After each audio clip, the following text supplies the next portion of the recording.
नहमदुहु व नसल्ली अला रसूलिहिल करीम अम्मा बाद फ़ाऊज़ु बिल्लाहि मिनश्शैतानिर रजीम बिस्मिल्लाहिर रहमानिर रहीम।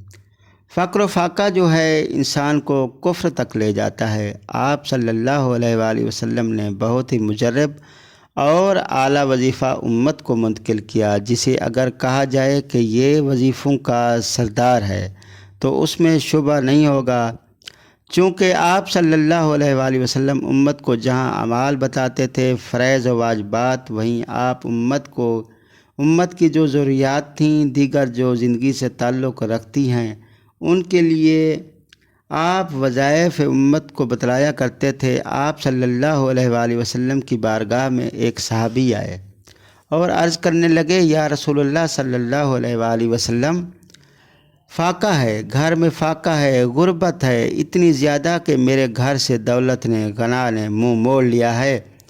अब घर में परेशानियां ही परेशानियां हैं, फ़क्र फ़ाका ही है, गुर्बत ही है। चूँकि जब इंसान गुर्बत में आता है वो बेदीन हो जाता है। अब वो हराम भी खाने लग जाता है, रिश्वत भी ले रहा है, सूद भी खा रहा है, डाके भी डाल रहा है, चोरियां भी कर रहा है, झूठ भी बोल रहा है। अब ये फ़ाका है कि इंसान को बाज़ औक़ात काफिर भी बना देता है। आप सल्लल्लाहु अलैहि वसल्लम का फरमान है, और ये जो है इंसान को अल्लाह रसूल का नाफरमान भी बना देता है।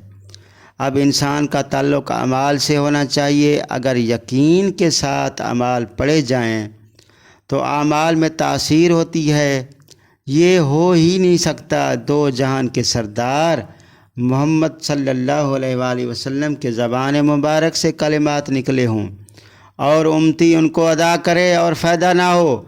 आज लोग हमसे आके कहते हैं, जी इजाज़त दें। अगर उनको इजाज़त दे दें तो कहते हैं, खुश हो जाते हैं कि अब इनके अंदर तासीर आ गई। तो उम्मती, अगर एक आम इंसान अगर इजाज़त दे देता है तो उसमें कितनी तासीर आ जाती है।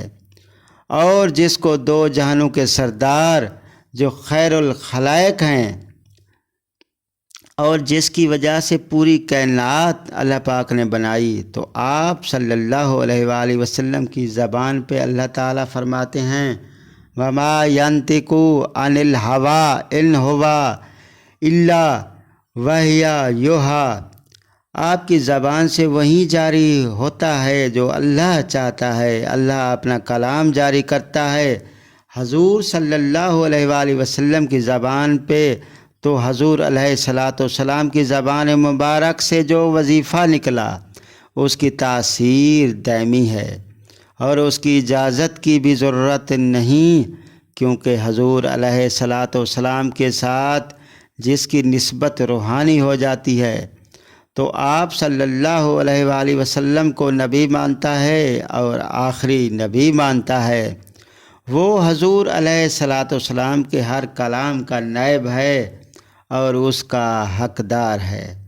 लेकिन हमारी कमज़ोरी ये है कि हम सुन्नत से महरूम हैं, इत्तिबा से महरूम हैं, हजूर की ज़िंदगी से महरूम हैं।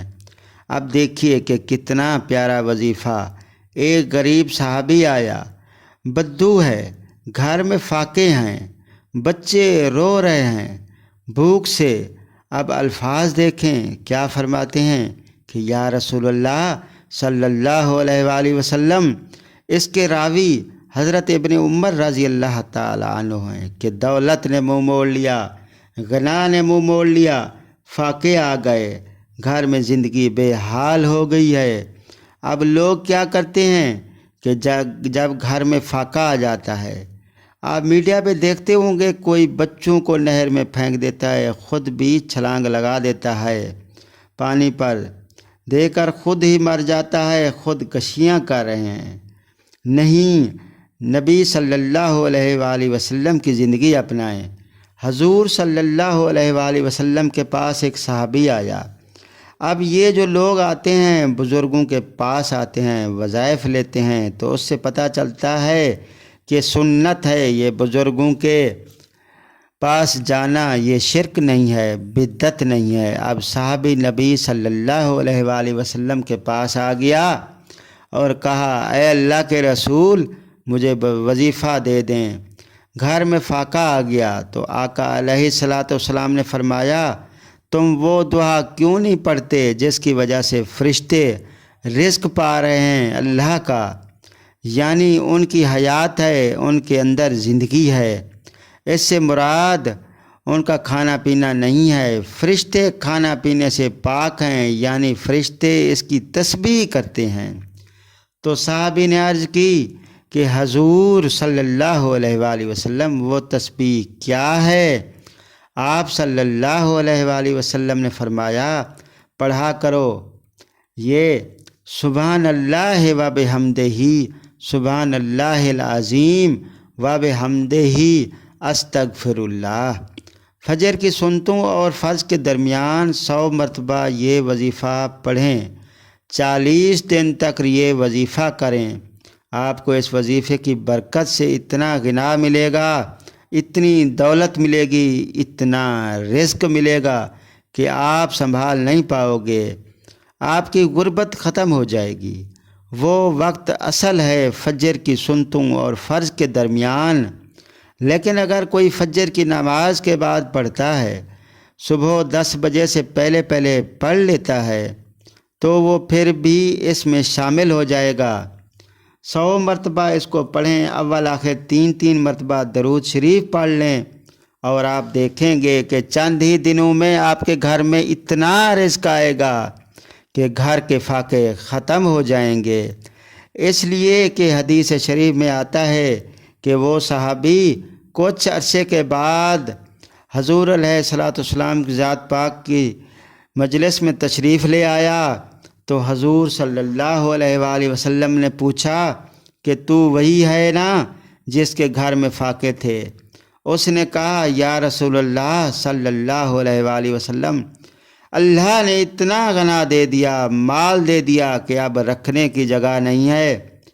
تو اس لیے کہ یہ وظیفہ رزق کو کھینچتا ہے، مال کو کھینچتا ہے، چونکہ اس کا تعلق ڈائریکٹ عرش مولا کے ساتھ ہے۔ عرش والے فرشتے جو یہ دعا پڑھتے ہیں، جو بندہ یہاں زمین پر پڑھے گا تو ڈائریکٹ عرش والے کے ساتھ ایک نسبت قائم ہو جائے گی، اور اس دعا سے رزق اس کے رزق گھر میں آئے گا۔ لیکن آپ بھی کریں کہ جب مال آیا تو اس میں سے اللہ کی راہ میں بھی دیں گے، یہ نہیں ہے کہ اس کو صرف اپنے پاس رکھیں گے۔ اللہ تبارک و تعالی ہمیں حضور علیہ الصلاۃ والسلام کے مبارک اعمال کی توفیق عطا فرمائے۔ اور اس کے ساتھ دوستو یہ نقش بھی استعمال کرنا ہے، اسی وظیفے کا، اسی دعا کا یہ نقش ہے، سبحان اللہ و بحمدہ سبحان اللہ العظیم و بحمدہ استغفر اللہ۔ اس کا میں نے نقش تیار کیا ہے، آپ کو کہیں اور نہیں ملے گا، کہیں بھی یہ نقش نہیں ملے گا۔ یہ نقش ہمارے بزرگوں کے صدیوں میں تصرف میں، ان کے تصرف میں رہنے والا، وہ صدیوں سے چلا آ رہا ہے۔ آپ جو ہے 3350 مرتبہ اس نقش پر یہ دعا پڑھنی ہے، دعا پڑھ کر دم کرنی ہے، پھر اس کی تاثیر اتنا زیادہ ہو جائے گی کہ آپ حیران ہو جائیں گے، کہ بہت زیادہ تاثیر ہو جائے گی۔ اللہ پاک آپ پر برکتیں نازل کریں گے، رزق میں وسعت ہو جائے گا، غنا ہو جائے گا، مال و دولت ہوگا، اور آپ کے گھر سے فاقے، غربت، تنگ دستی بالکل ختم ہو جائے گی۔ سب زبردست نقش، اس نقش کو اپنے عمل میں لائیں، اور جو وظیفہ بتایا ہے وہ بھی کریں، انشاءاللہ العزیز اللہ پاک آپ کو کامیابیاں اور کامرانیاں عطا فرمائیں گے۔